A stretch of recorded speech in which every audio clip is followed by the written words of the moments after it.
Oxygen की भारी कमी चल रही थी। दिल्ली को आज जितनी हमारी हॉस्पिटल्स हैं, जितने हमारी हेल्थ इंफ्रास्ट्रक्चर है, इसको चलाने के लिए 700 टन ऑक्सीजन की डेली ज़रूरत है। लेकिन दिल्ली को मिल रही थी किसी दिन 300, किसी दिन 350, किसी दिन 400, किसी दिन 450।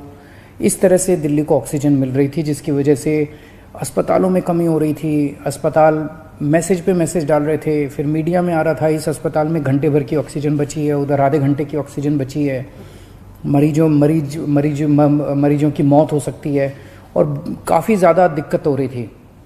लेकिन कल पहली बार दिल्ली को 730 टन ऑक्सीजन केंद्र सरकार ने भेजी है।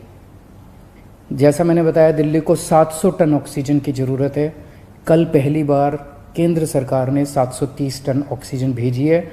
हम तहे दिल से दिल्ली की जनता की तरफ से, उनका मुख्यमंत्री होने के नाते, मैं केंद्र सरकार का बहुत बहुत शुक्रिया अदा करता हूँ। मैं दिल्ली हाई कोर्ट का बहुत बहुत शुक्रिया अदा करता हूँ। मैं दिल्ली सुप्रीम कोर्ट का बहुत बहुत शुक्रिया अदा करता हूँ। केंद्र सरकार का बहुत बहुत शुक्रिया अदा करता हूँ। इन सब के प्रयासों से हम लोगों को कल 730 टन ऑक्सीजन मिली। हम तहे दिल से शुक्रगुजार हैं। बहुत सारी जानें बचेंगी इसकी वजह से, इस एक कदम की वजह से।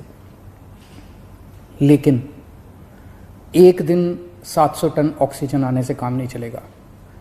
जब तक ये कोरोना की सेकंड वेव कम नहीं हो जाती, हमें डेली 700 टन ऑक्सीजन की ज़रूरत है। ऐसा ना हो कि कल 700 टन आई और आज फिर से 400-300 टन आ जाए, फिर से सारे अस्पतालों के अंदर हाहाकार मच जाएगा। मेरी सबसे हाथ जोड़ के विनती है, अपील है, प्रार्थना है कि ये 700 टन ऑक्सीजन अब कम मत होने दीजिएगा। डेली 700 टन ऑक्सीजन आनी चाहिए दिल्ली के अंदर, और इसके लिए दिल्ली के लोग हमेशा के लिए सभी के ऋणी रहेंगे। हम सब लोग शुक्रगुजार रहेंगे। इस दौरान जब दिल्ली के अंदर ऑक्सीजन की कमी हुई थी, तो कई अस्पतालों ने अपने बेड कम कर दिए। एक बहुत बड़ा अस्पताल है जिसमें 300 बेड हैं, उसने 100 बेड कम कर दिए। ऐसे समय में जब कोरोना की महामारी चल रही है, लोगों को बेड नहीं मिल रहे, हमारा प्रयास तो ये होना चाहिए कि हम ऑक्सीजन के बेड्स की, आईसीयू के बेड्स की संख्या को और बढ़ाएं। लेकिन अगर ऐसे समय में बड़े बड़े अस्पताल अपने बेड कम कर देंगे, तो फिर तो लोगों के अंदर त्राही त्राही मच जाएगी। इस तरह से कई अस्पतालों को, हमें सरकारी अस्पतालों के अंदर बेड, एलएनजेपी में बेड कम करने पड़े, जीटीबी में बेड कम करने पड़े, राजीव गांधी में बेड कम करने पड़े ऑक्सीजन की कमी की वजह से।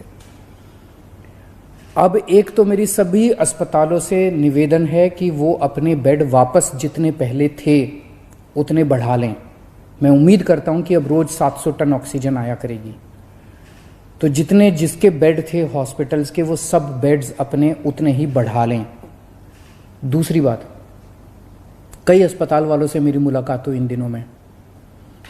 सभी अस्पताल, दिल्ली के सभी लोग इस वक्त एकजुट होकर, एक परिवार की तरह मिलके इस मुसीबत का सामना कर रहे हैं। कई अस्पताल वालों ने मुझे कहा कि अगर आप हमें उचित समुचित अगर ऑक्सीजन दिलवा दें तो हम और बेड बढ़ा लेंगे। कोई कहता है मैं 100 बेड और बढ़ा दूंगा लोगों को बचाने के लिए, मैं 150 बेड और बढ़ा दूंगा। कोई कह रहा है मैं 50 बेड और बढ़ा लूंगा। इस तरह से कम 1000, 1500, 2000 बेड हम अपने मौजूदा अस्पतालों में और बढ़ा सकते हैं, एग्जिस्टिंग कैपेसिटी से भी और बढ़ा सकते हैं। तो मैं पूरी उम्मीद करता हूं कि वो सभी अस्पताल अब जब 700 टन ऑक्सीजन डेली आया करेगी, तो वो न केवल अपने जितने बेड हैं उनको चालू करेंगे, लेकिन जो बेड और जितने बढ़ा